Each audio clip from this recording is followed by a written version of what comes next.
주시는 말씀 출애굽기 17장 1절부터 7절까지 말씀입니다. 구약성경 108면입니다. 네, 한 절씩 교독하겠습니다. 이스라엘 자손의 온 회중이 여호와의 명령대로 신광야에서 떠나 그 노정대로 행하여 르비딤의 장막을 쳤으나 백성이 마실 물이 없는지라.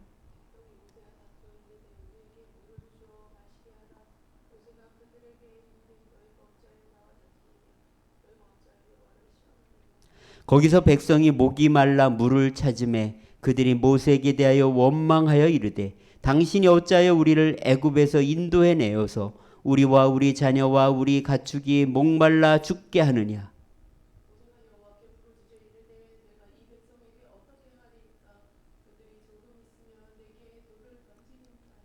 여호와께서 모세에게 이르시되 백성 앞을 지나서 이스라엘 장로들을 데리고 나일강을 치던 네 지팡이를 손에 잡고 가라.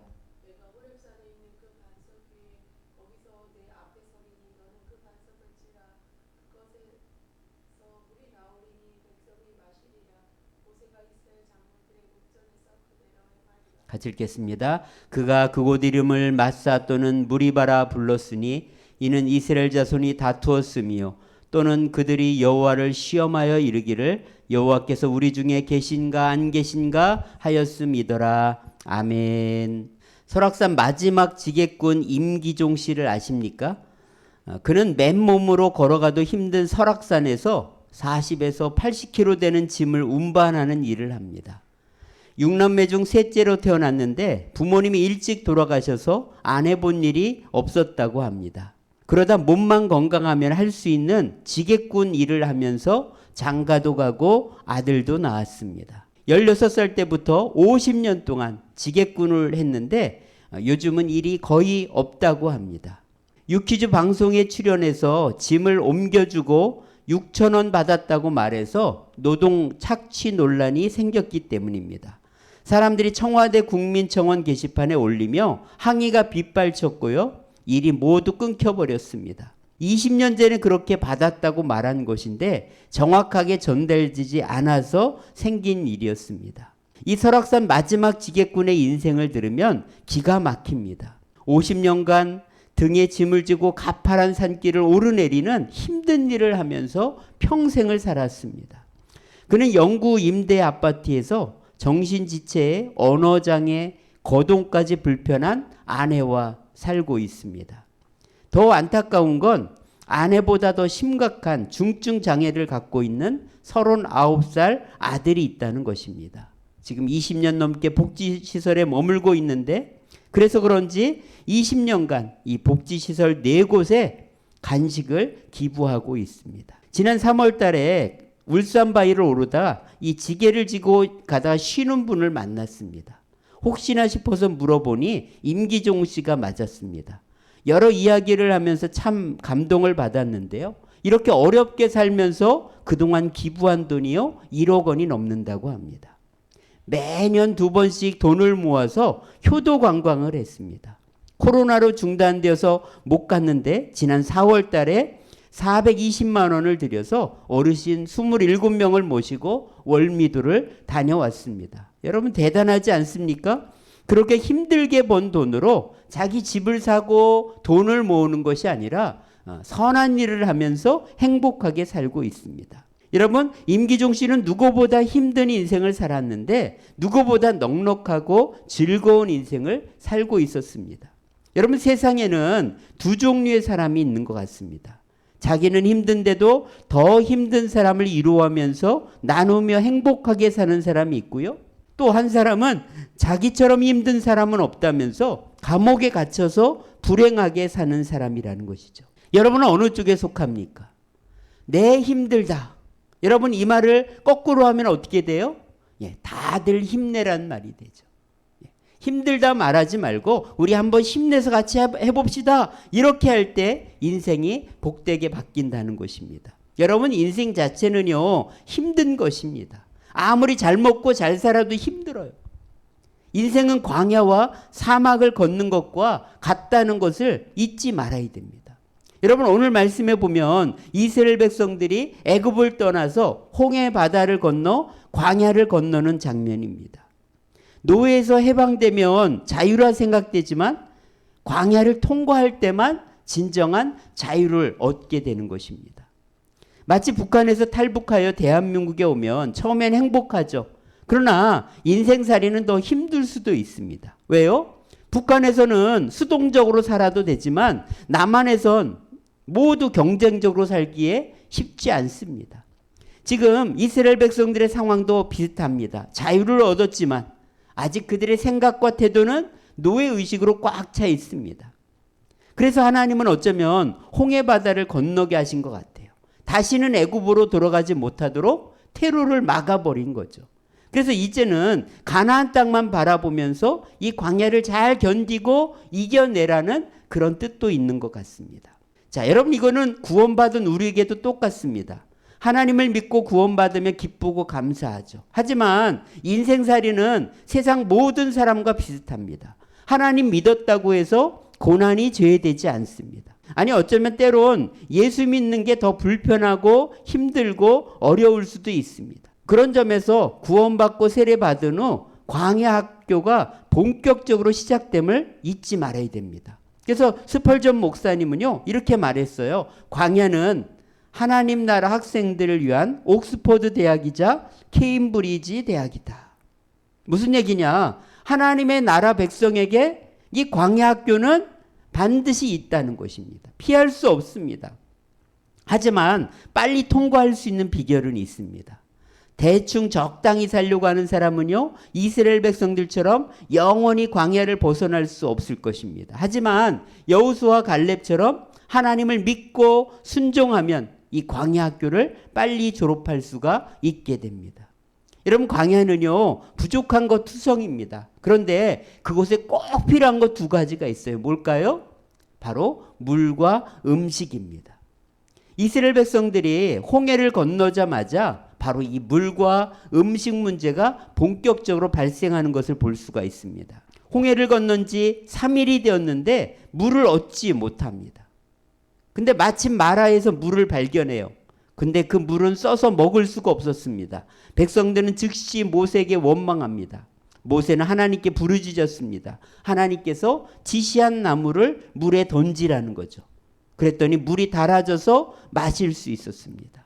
그리고 나서 출애굽한 지 한 달 정도 되었을 때 이제 신광야에 도착하게 됩니다. 거기서는 음식 문제가 생깁니다. 가져온 식량이 다 떨어진 것이죠. 이스라엘 백성들은 어떤 태도를 취했는지 아십니까? 먹을 게 없으니 가지고 있는 돈으로 곡식을 사와야 된다고 모세와 상의했을까요? 예, 그렇지 않습니다. 16장 2절에 보면은 한번 읽어볼까요? 이스라엘 자손 온 회중이 그 광야에서 모세와 아론을 원망하여, 그들은 모세와 아론을 원망하기 시작했습니다. 모든 게 지도자의 탓이라는 거죠. 자신의 책임을 회피하려는 노예 근성에서 나온 것입니다. 그들은 애굽에서 고기가마에 앉았고 떡을 배불리 먹고 살았다면서 과거를 미화합니다. 대책은 생각하지 않고 옛날과 그리고 다른 사람들과 비교하면서 그들은 불평하고 있었습니다. 여러분, 이 불평은요, 습관적인 것입니다. 그 사람 마음에 부정적인 것으로 가득 찼다는 뜻입니다. 그래서 우리 자신을 돌아봐야 돼요. 내 마음에는 무엇이 가득 차 있는가? 불평이 가득 차 있는가? 감사가 가득 차 있는가? 내가 하는 말을 보면 알 수가 있습니다.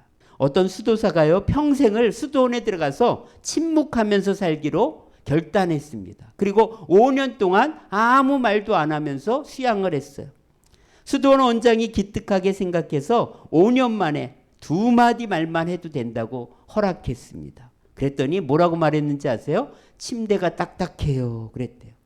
그래서 수도원 원장은 푹신한 침대로 바꿔주었습니다. 다시 이제 5년이 지나서 10년이 되자 또 수도원 원장이 또 2마디 말만 해도 된다고 말했습니다. 그랬더니 2마디 말, 음식이 너무 차가워요. 그러더래요. 그래서 수도원 원장이 따뜻한 음식으로 바꿔주었습니다. 다시 5년이 지나서 15년이 되었을 때 또 원장은 2마디 말을 할 수 있게 했습니다. 그랬더니 하는 말이 수도원이 불편해요 하더랍니다. 수도원 원장은요, 이 젊은 수도사에게 의미 있는 말을 던졌습니다. 이렇게 말했어요. 당신은 결국 일평생 불평으로만 살아왔군요. 여러분, 이 사람이 15년 동안 침묵하면서 수도했으면 뭐합니까? 그 입에는 뭐로 가득 찬 거예요? 그 마음에는 불평으로 가득 찬 거죠. 여러분, 내 마음에 지금 무엇이 가득 차 있는지를 우리는 생각해 봐야 됩니다. 자, 이렇게 이스라엘 백성들이 불평을 하자 하나님은 매일 일용할 양식인 만나를 내려주겠다고 하시면서 나가서 거두라고 하십니다. 그래서 이때부터 40년 동안 아침마다 이스라엘 백성들은 만나를 거두면서 하나님의 말씀 따라 사는 훈련을 하게 됩니다. 여섯째 날에는 2배를 거두면서 안식일 날은 아무 일도 하지 않는 오직 예배드리는 일에 집중하는 훈련을 시킵니다. 이렇게 매일 말씀 먹고 주일날은 온전히 예배드리는 훈련을 바로 이 만나를 통해서 시킨 것이죠. 하나님은 광야 40년 동안 이 만나를 내려주심으로 하나님만이 진정한 우리의 여호와이심을 증명해 주셨습니다. 자, 이제 그리고 나서 신광야를 떠나서 르비딤에 갔습니다. 근데 그곳에도 또 물이 없는 것입니다. 백성들은 어떻게 했을까요? 그들은 또 원망하기 시작합니다. 아니, 그동안 하나님이 얼마나 엄청난 기적과 또 이렇게 만나를 공급하시는 경험을 하는데도 그들은 틈만 나면 불평을 쏟아내는 것입니다. 마치 버릇없는 아이가 조금만 마음에 안 들면 울어대는 것과 똑같습니다. 이럴 때마다 모세는 어떻게 행동했을까요? 자, 17장 4절 한번 읽어보기. 아랫부분 말씀입니다. 모세가 여호와께 부르짖어 이르되 내가 이 백성에게 어떻게 하리이까? 그들이 조금 있으면 내게 돌을 던지겠나이다. 모세는요, 백성들과 싸우거나 그들을 설득하려 하지 않고 하나님께 달려갔습니다. 하나님께 부르짖었습니다. 하나님, 이 백성에게 어떻게 하리이까? 여러분, 오늘 이스라엘 자손이 광야에서 배워야 할 믿음의 태도가 바로 이것입니다. 불평하고 원망하기 전에 먼저 하나님께 달려가서 어떻게 해야 될지를 물어보는 것입니다. 나에겐 대책이 없지만 우리 하나님에게는 언제나 길이 있습니다. 왜요? 하나님은 이 세상과 우리를 만드신 창조주 하나님이시기 때문입니다. 그리고 오늘도 역사를 주관하시고 세상 만물을 통치하시기 때문입니다. 여러분, 어떤 문제가 생겨도요, 사람하고 싸우지 않기를 바랍니다. 책 제목 중에 화가 나도 바보와는 싸우지 말라, 이 다무라 고타로가 쓴 책이 있는데요. 살다 보면 말이 안 통하는 사람들, 고집 부리는 사람들, 늘 불평하는 사람들이 있습니다. 이 저자는요, 그런 사람을 바보라고 그렇게 가리킵니다. 그런 사람들과 싸워봤자 시간과 에너지 낭비라는 거예요. 정작 내가 싸워야 될 사람들은 그런 바보와 싸우는 나 자신, 그들 때문에 화를 내는 나 자신이라는 것입니다. 분노를 삭히고 진짜 내가 하고 싶은 일, 정말로 원하는 일에 집중해야 된다는 거예요.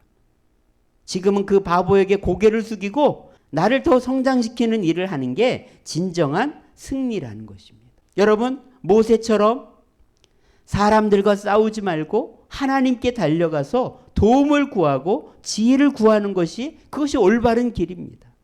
하나님은 모세에게 그때 어떤 해결책을 주셨을까요? 장로들을 데리고 반석 위로 가라고 하셨습니다.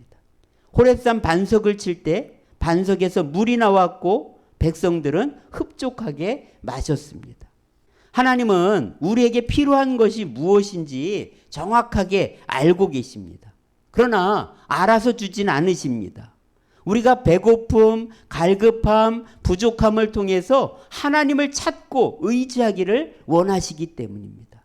여러분, 요즘 아이들이요, 모든 게 넉넉하니까 감사할 줄 모릅니다. 이거는 잘못된 자녀 교육의 결과입니다. 유대인들은요, 역경과 좌절 교육을 통해서 자녀들의 의지와 지혜를 단련시킨다고 합니다. 예를 들어 6살짜리 아이가 자전거를 타다 진흙탕에 빠지면 한국 부모들은 빨리 달려가서 도와주는 게 사랑이라 생각합니다. 하지만 유대인 부모들은요, 네가 스스로 빠져나오라고 말하고 스스로 역경을 이겨내는 계기가 되게 한다는 것입니다. 또 아이들의 요구를 무조건 들어주질 않고요, 적절한 불만족을 주어서 감사를 배우게 한다는 것입니다. 보리 농사를 할 때 이른 봄에 보리 밟기를 해주면은요, 이 보리 뿌리가 잘 내린다고 해요.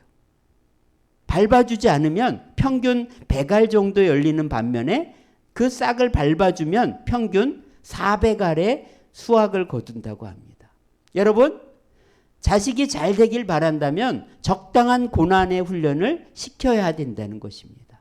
부모님들 중에 내가 남들보다 못해 주어서 미안해하는 분들이 있는데요. 여러분, 그럴 거 없습니다. 그 부족함이 축복이 될 걸 믿고 하나님을 의지하는 것입니다. 여러분, 이 세상의 모든 것이 만족한 사람은 한 명도 없습니다. 우리는 결핍을 통해서 감사를 배우게 되고 하나님을 찾게 되는 것입니다. 그래서 이것이 축복이 되는 것이죠. 여러분, 그래서 하나님은 이스라엘 백성들을 지름길이 아니라 6배나 먼 광야를 통해서 가나안 땅으로 인도하시려고 하신 것입니다. 이 광야라는 히브리어는요, 미드바르인데 이 미드바르는요, 다바르에서 나왔습니다. 이 다바르의 뜻이 뭐냐면 말씀이란 말이에요. 바로 이 광야는 무엇이냐? 바로 하나님이 말씀하는 곳이라는 거예요. 구약 성경에 이 말씀이란 말이 1400번이나 나옵니다. 여러분, 아무 희망도 없는 그 메마른 땅, 그곳 광야는요, 바로 말씀을 듣는 곳이 되어야 된다는 거예요. 내 인생에 전혀 도움이 안 되는 그 고통의 시간, 또 많은 아픔들, 여러분, 그곳이 바로 광야이고요. 그곳이 뭐 하는 곳이라고요? 말씀을 들어야 하는 곳입니다. 말씀을 들어서 하나님을 만나고 또 하나님의 사랑을 경험하는 시간이 되어야 된다는 것이죠. 자, 그래서 하나님은 바로 이 광야에서 이스라엘 백성들을 훈련시킨 겁니다. 자, 6절에 보면은요, 특별한 표현이 나오는데 반석 위, 특별히 모세 앞에 하나님께서 서 있을 것이라고 말씀하신다는 거예요. 왜 하나님께서 서 있겠다고 말씀하셨을까?